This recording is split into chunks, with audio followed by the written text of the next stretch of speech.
Have you ever, like, stood in the shower or maybe you were pacing around your room late at night and you were just perfectly practicing a conversation in your mind? Oh yeah, like practicing exactly what I will say to my boss. Exactly. You know the exact situation. You have the perfect opening line ready. You know exactly what they will say back. Like you are playing a game of chess. And you have this brilliant, super smart reply ready to go. Right. In your own head, you are an absolute master of talking. You are delivering these amazing, charming lines, and you feel totally prepared. But then the real moment actually arrives. Yeah, you walk into the office of the party. You walk in, that specific person comes up to you, and it is like someone just pulls the power plug right out of your brain. You completely freeze. Yes, you freeze. The perfect script just vanishes. And instead, you just stand there, maybe giving this awkward, weird laugh, or you just say something completely stupid about the weather. It is so embarrassing, right? But honestly, it is such a universal human experience. Everyone goes through this. Welcome to our deep dive on social anxiety, by the way. Yes, welcome. And what is actually happening in that exact freezing moment is really interesting. It is a big crash between your brain's imagination and real life. Like a system failure. Exactly. Yeah. When you are in your bedroom, your brain is just running a simulation. Hmm. It is very easy because you control everything. You are playing yourself and the other person. Right. There are no surprises. But when you step into the real room, everything changes. The environment is real, it is unpredictable. Suddenly, you are not just reading a script. You have to actually pay attention to the real person. Yeah.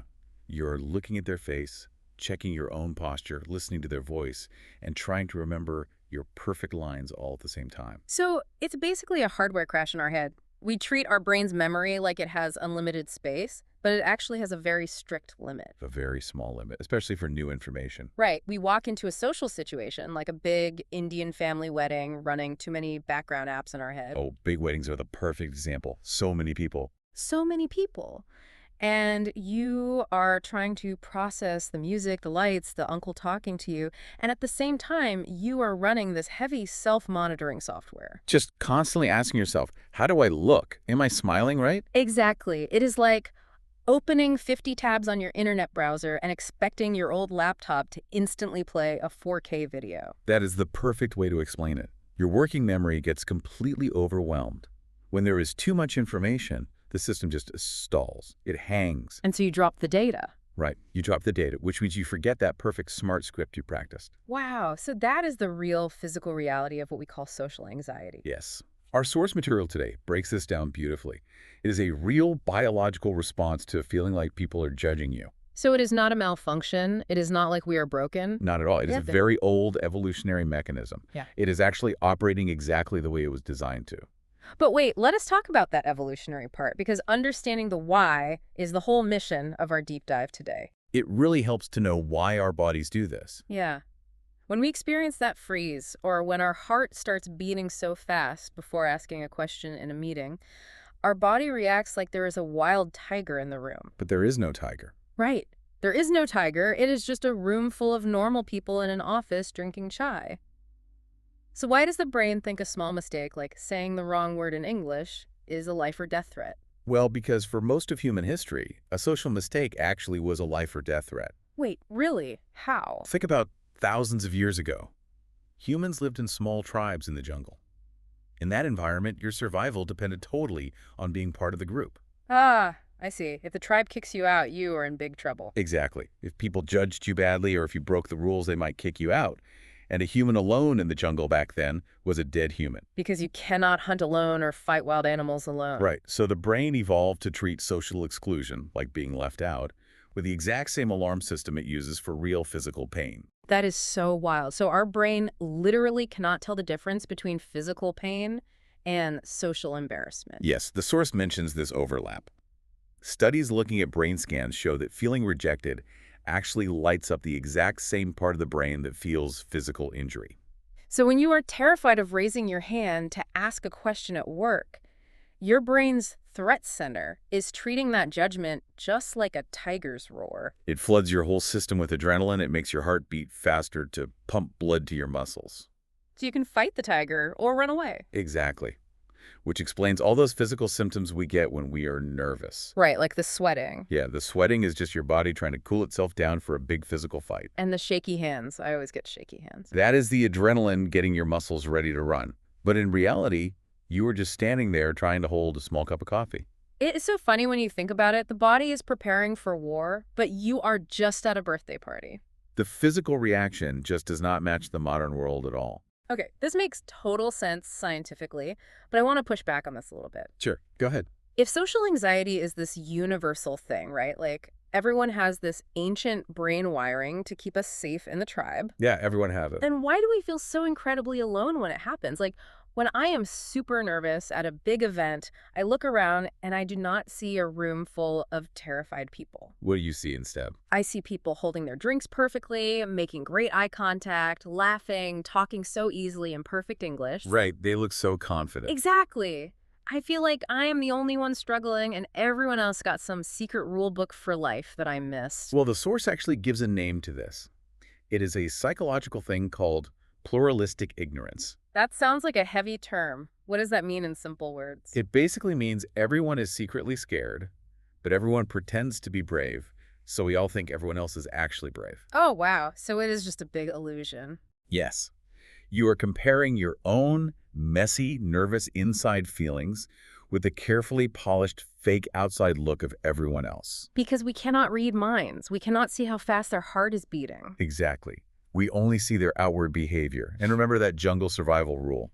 Showing fear is a sign of weakness. Oh, right. So everyone is trying very hard to hide their fear so the tribe does not kick them out. So we are basically a society of people experiencing the exact same brain crash, but we all just collectively agreed to hide the error messages from each other. That is a brilliant way to say it. It is like we are all wearing these advanced tight suits that are secretly shocking us with electricity, Yes. but we are all smiling and pretending the suits are super comfortable, and because nobody wants to be the first person to cry and say, hey, this hurts, we all think we're the only one with a broken suit. That is such a good example. We suffer from something called the illusion of transparency. What is that?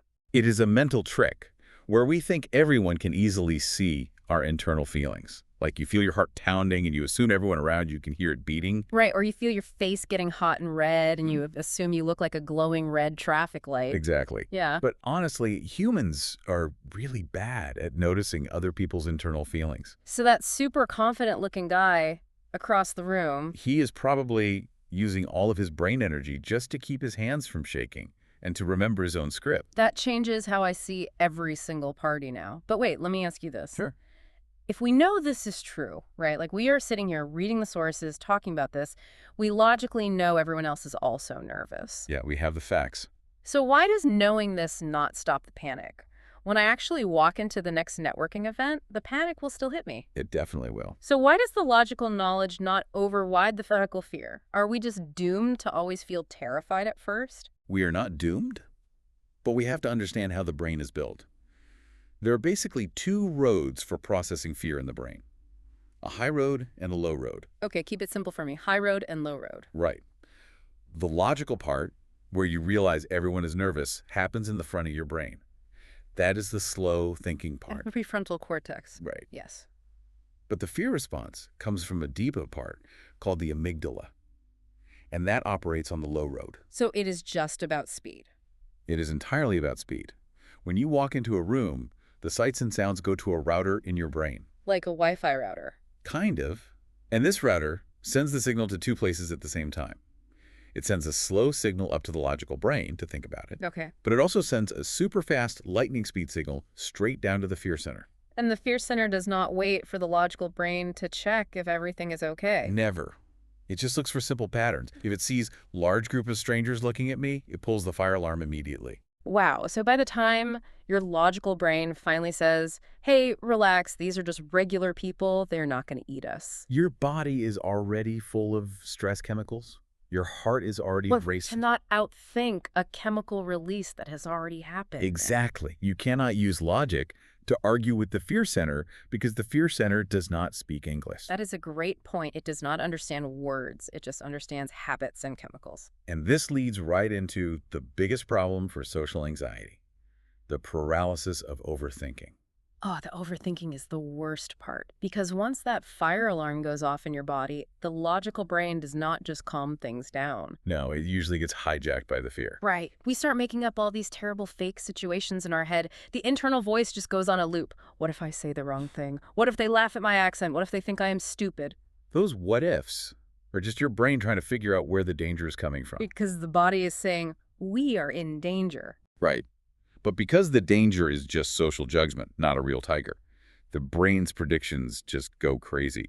You imagine the worst possible things. You basically trap yourself in a fake reality where you have already failed before you even open your mouth. Yes. And the source ties this directly to something called the spotlight effect. Oh, I love this part from the sources, the spotlight effect. It is a famous study by a researcher named Thomas Gilovich. The Barry Manilow t-shirt experiment, right? Yes. For our listeners who might not know Barry Manilow, he's an older singer. And for college students, wearing a shirt with his face on it was considered super embarrassing. Like wearing a really bright, weird cartoon shirt to a serious office meeting. Exactly. So the researchers asked these students to put on this embarrassing shirt and walk into a room full of other students. That is so cruel. A truly evil psychological test. It was, but it taught us so much. After the students left the room, the researchers asked them, how many people in there do you think noticed your weird shirt? And of course, students wearing it felt super self-conscious. Right. Because they were so focused on their own shirt, they guessed that about half the room noticed it. But what was the real number? Less than a quarter. Hardly anyone actually noticed. Wow. So the spotlight effect is this trick our brain plays on us. We assume there's a bright theater spotlight shining right on our mistakes. Yes, we think everyone is watching our every move. But the reality check is everyone else is dealing with their own spotlight effect. Exactly. Everyone is the main character in their own movie. Which means nobody is actually watching your movie.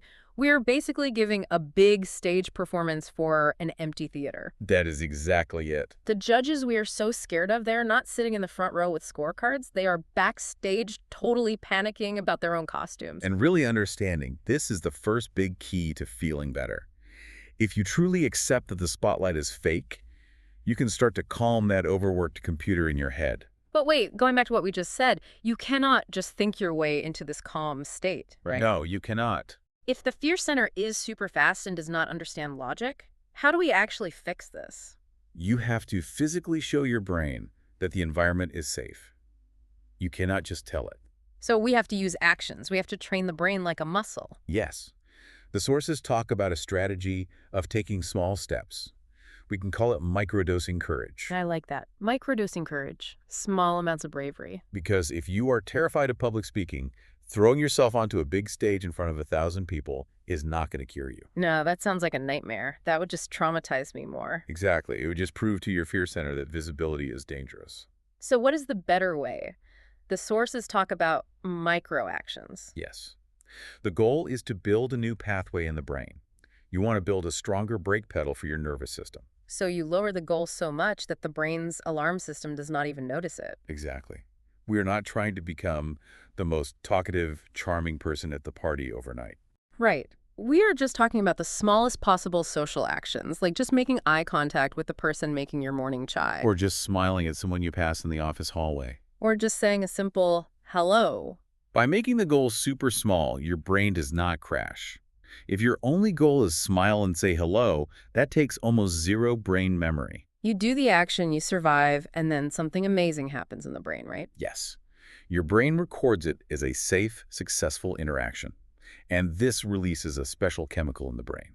BDNF, right. Brain fertilizer. Exactly. It acts like fertilizer to grow new, healthy connections. It physically changes your brain to say, hey, we talked to someone and we did not die. We are safe. You are literally rewiring your brain just by doing these tiny repeated actions every day. Yes. And to make it even easier, the sources suggest using predefined social scripts. Social scripts, like training wheels on a bicycle. Exactly. Phrases like, hi, how are you, or nice to meet you, or what do you do? Now, honestly, those sound a bit boring. Just very normal, everyday English phrases. They are basic, but that is the secret. Remember the computer crash analogy? Yeah, too many tabs open. A simple script is like a piece of code that is already saved on your hard drive. It takes zero processing power to use. Ah, I get it. When the panic hits and your memory goes blank, you do not need to invent a funny joke. You just use the basic script. It keeps the conversation alive while giving your body a few seconds to calm down. It is a cognitive anchor, just holding you steady. And there is one script from the sources that is absolutely brilliant for this. Which one? The redirect. Just asking, can you tell me more about that? Oh, yes. That is a masterpiece of a phrase. Let us break down why that works so perfectly. When you are socially anxious, you feel this huge, heavy pressure to perform. You feel like it is your job to keep the conversation going, and if there is silence, it is your fault. Exactly. But saying, can you tell me more, instantly throws the ball back to them. It takes all the pressure off you. It does. And it works because of a basic rule of human psychology. People love talking about themselves. We really do. When you ask someone to tell you more, two great things happen. First, you give their brain a little happy reward. They feel good talking about their own life, and they start to like you more because you are listening. Wow, so you become the nice person just by letting them talk? What is the second thing? Second, it totally relieves your stress. They are doing all the hard work of talking. You can just stand there, take a deep breath, let your heart rate slow down, and just listen. And you still look super polite and interested. You are just stepping out of that harsh spotlight and pointing it directly at them. It is like conversational judo. Using their energy to carry the conversation. I love it. But as we talk about these scripts, there is one phrase in the source material that seems totally crazy to me. Oh, which one? The idea of actually saying out loud to another person, I am a little nervous. It is a very interesting strategy. But I want to push back on this. We just said that social anxiety comes from our ancient fear of showing weakness to the tribe, right? Because weakness gets you kicked out. Right, that is the evolutionary route. So if the whole anxiety system is trying to protect us from looking weak, how can deliberately showing weakness be a good idea? Does that not just ruin your status? It seems like it would, but it actually works beautifully in the modern world. It is about signaling. Signaling? Yes, when you walk up to someone and try to act perfectly cool and flawless, you are signaling dominance. You are acting like a competitor. And how do they react to that? They raise their own shields. They feel they have to compete with you. Oh, so everyone is just stressed out and competing? Exactly. But when you say, honestly, I'm a little nervous, Yeah. you are sending a totally different signal. You are showing you are not a threat. You are disarming the whole situation. Exactly. You trigger a completely different part of their brain. Instead of competition, you trigger empathy. The caregiving response. Yes. Admitting you are nervous actually releases a bonding chemical in the other person. They feel closer to you. Because of the whole illusion of transparency, we assume they will laugh at us for being nervous. But really, what usually happens when you say that? Usually the other person will smile, look relieved, and say something like, oh my gosh, me too. I hate networking events. Which instantly breaks the pluralistic ignorance. Yes. By taking off your fake perfect mask in front of them, you give them permission to take off theirs too. The stress of pretending just vanishes for both of you. It is actually a huge power move. It takes real inner confidence to be that honest. Okay, so we understand the brain science now. We have the simple scripts like, tell me more. We understand the power of saying, I'm nervous. But just knowing the tools does not build the house. No, you have to actually use them. We have to talk about practice. Getting out there and expanding our comfort zone. Action is the only way to change the brain. Yeah. And this is where a lot of people get confused. We think we need to feel confident first. Right. We tell ourselves, once I finally feel confident, then I will speak up in the English class. Once my anxiety is gone, then I will go to the party. But that is biologically impossible. Because the confidence only comes after you do the scary thing. Yes. You do not get that brain fertilizer, that BDNF, until after you face the fear and survive. The sequence is reversed. Action comes first, confidence comes second. The brain needs real, hard proof to change its old survival rules. If you never take action, your brain stays stuck in the jungle thinking every social interaction is going to kill you. Exactly. So you have to feed your brain new data, but you have to do it safely. You do not start by giving a speech to 1,000 people. No, that is too much. You have to create safe practice zones. Low-stakes environments, places where it really does not matter if you make a mistake. Like practicing with close friends or your family, or maybe joining a small online group just to chat. Or just everyday interactions, the person at the grocery store or the guy making your chai. Those are perfect. The social stakes are basically zero. If you use the wrong English word while buying vegetables, you are not going to get kicked out of society. Right. The spotlight effect is tiny there. And in these safe spaces, you are moving the act of talking from the slow, difficult part of your brain to the fast, automatic part. Right. Like learning to drive a car or ride a bike. Exactly like driving. When you first learned, you were sweating, thinking about the pedals, the steering, everything. It takes so much energy. But after practicing in an empty parking lot for a few weeks, your body just knows what to do. You can drive while talking and listening to music. That is what small social practice does. It builds muscle memory for talking. So it is all about consistency, doing small things often rather than doing one huge, terrifying thing. Just initiate the repetition. A simple hello counts as practice. Asking, how is your day, counts. You are slowly pushing the walls of your comfort zone outward. But wait, we need to talk about the opposite of this. A comfort zone. Yeah. What if someone listening right now says, okay, this sounds great, but honestly, practicing is just too much work. It is exhausting. I just want to stay in my room where it is safe. The comfort zone is very tempting. It is, because it gives you instant relief. If you say no to the party invitation, the anxiety goes away immediately. You feel totally safe. So what is the actual long-term danger of just staying in your comfort zone forever? The danger is that the comfort zone does not stay the same size. Yeah. If you do not push it out, it shrinks. It shrinks? Yes. When you avoid a social situation, your fear center learns a lesson. It logs that avoidance as a success. Oh, no. So the brain says, we avoided the party and we survived. Therefore, the party was actually a deadly threat, and avoiding it saved our life. Exactly. Avoidance rewards the anxiety. It makes the fear stronger. You are basically validating the brain's fake news. And as your brain gets more sensitive to threats, your map of what is safe gets smaller and smaller. So first, you avoid big weddings. Then the brain decides small dinner parties are also too dangerous. Then you avoid one-on-one coffees with friends. And eventually, just hearing your phone ring gives you the same panic attack that a giant wedding used to give you. That is terrifying.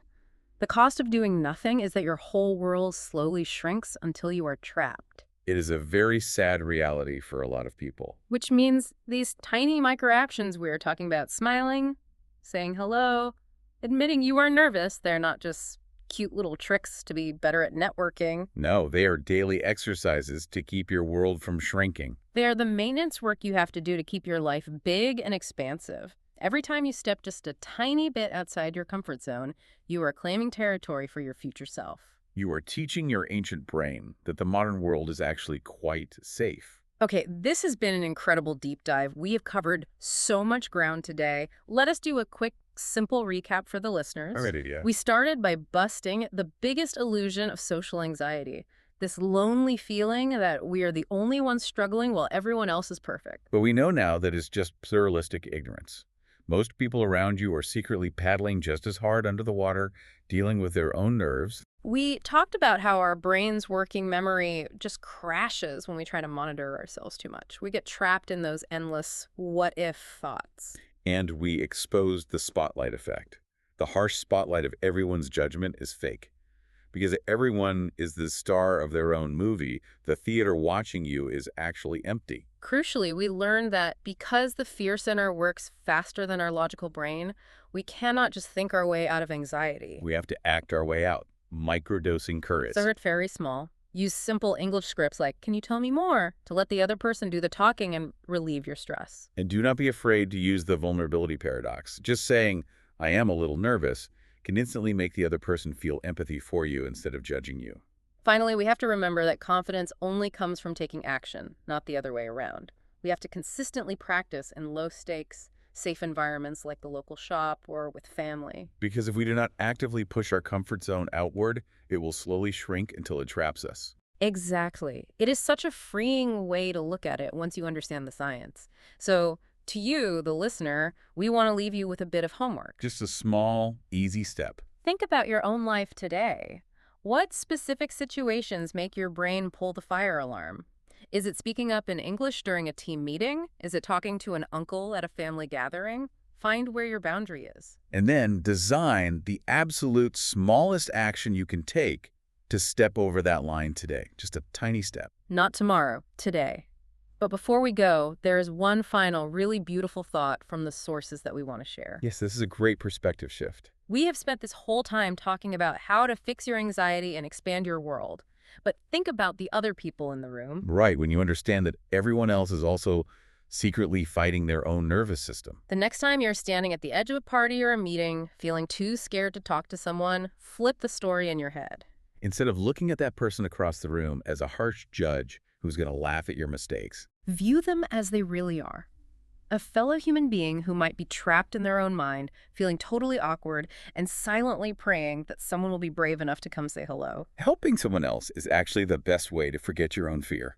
What if your tiny act of courage, just walking over, smiling, and asking a simple question, is not just about expanding your own comfort zone?